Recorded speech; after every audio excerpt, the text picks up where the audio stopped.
یہ ایسا منفرد گاؤں ہے جہاں کوئی بیواسی نہیں، کوئی بھکاری نہیں ہے، تمام قبریں ایک جیسی ہیں، یہاں پر کوئی تمباکو نوشی نہیں کرتا، مساجد میں نکاح کیا جاتا ہے اور شادیاں بالکل سادہ ہوتی ہیں۔ حافظ امین صاحب جو 40 سال سے اس مسجد کے امام ہیں اور یہاں پر خدمات بھی سر انجام دے رہے ہیں اور دینی تبلیغ کر رہے ہیں، تو ان سے بات کرتے ہیں اور خاص طور پہ جو سادہ طریقے سے نکاح ہوتا ہے اس پر بھی انہی سے معلومات لیتے ہیں۔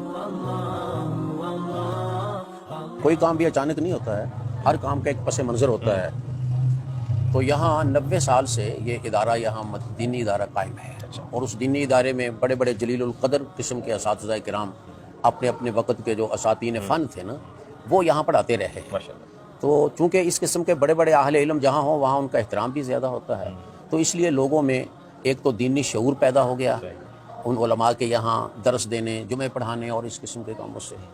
دوسرا کہ لوگوں میں علماء کے احترام کا جذبہ پیدا ہو گیا، تو اب جب ہم لوگوں کو کوئی دین کی بات سمجھاتے ہیں تو وہ اس پہ عمل کرنے کی پوری کوشش کرتے ہیں۔ یہاں پورا گاؤں ایک مسلک سے تعلق رکھتا ہے، مثلا پورا گاؤں ہر ذمہ دار فرد وہ جاٹ ہوگا اور اہل حدیث ہوگا۔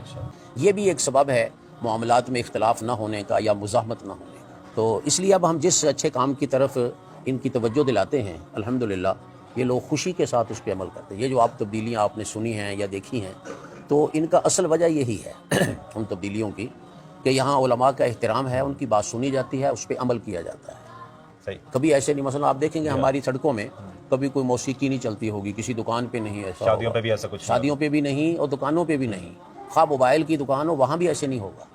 اور خاص طور پہ جو باقی سوشل چینجنگز آئی ہیں، جیسے یہاں سے سگریٹ نہیں ملتا، لوگ سادگی سے مساجد میں نکاح کرتے ہیں، قبرستان کا تذکرہ ہوا اور شادی بیاہ پہ بھی کوئی ایسی تقاریب نہیں ہوتی، یہ لوگ خوش دلی سے قبول کرتے ہیں۔ ایک ماحول ایسا ہو گیا، یا پھر اس کے لیے بعض اوقات ایسا ہوتا ہے کہ کوئی سوشل پریشر بھی ان پر ہوتا ہے؟ ہاں، ایسے کوئی پابندی تو نہیں ہے کہ کسی کو جرمانہ ہوتا ہو یا کوئی ایسی بات، یہ نہیں ہے تو پابندی ان کی ذاتی طور پہ عائد کردہ ہے، تو لیکن کچھ نہ کچھ اخلاقی دباؤ ضرور ہے۔ مثلا ہم یہ کہتے ہیں کہ اگر کسی شخص نے شادی کے موقع پر کوئی فائرنگ کی یا اگر کوئی شادی کے موقع پر آتش بازی کی تو ہم اس کے نکاح میں یا اس کے ولیمے میں شامل نہیں ہوں گے، بلکہ لوگوں کو کہیں گے شامل نہ ہوں۔ تو اس چیز کا پھر اثر ہوتا ہے، لوگ قبول بھی کرتے ہیں۔ ایک دو واقعات ایسے ہوئے کہ جہاں پھر انہوں نے کسی نے غلطی کی تو ان کے ولیمے میں کوئی بھی نہیں گیا، کمی تک نہیں گیا، کچھ رشتہ دار بھی نہیں گئے، ان کو معذرت کرنا پڑی۔ تو ظاہر ہے جب ایک دفعہ ایسا ہو جائے تو پھر سب لوگوں کو توجہ ہو جاتی ہے۔ اس گاؤں میں پھر ان بیٹیوں والے کے لیے کتنی آسانی ہوتی ہوگی جنہیں جہیز نہیں جوڑنا پڑتا ہوگا، لمبے لمبے خرچ نہیں کرنے پڑتے ہوں گے؟ جہیز تو خیر ایک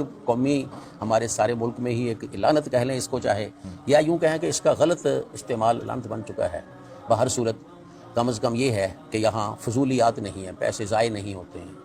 شادی کے لیے پیسے نہیں جوڑنے پڑتے ہوں گے؟ جوڑنے تو پڑتے ہیں لیکن ضائع نہیں ہوتے۔ ہاں، یہ بھانڈ میراثی اور اس قسم کے لوگ جو یہاں بعض لوگ مجروں پہ ہزاروں روپے لگا دیتے ہیں، ایسی چیزیں الحمدللہ یہاں ایسا کوئی شخص نہیں آتا، اپنے طرف سے ہی نہیں آتا۔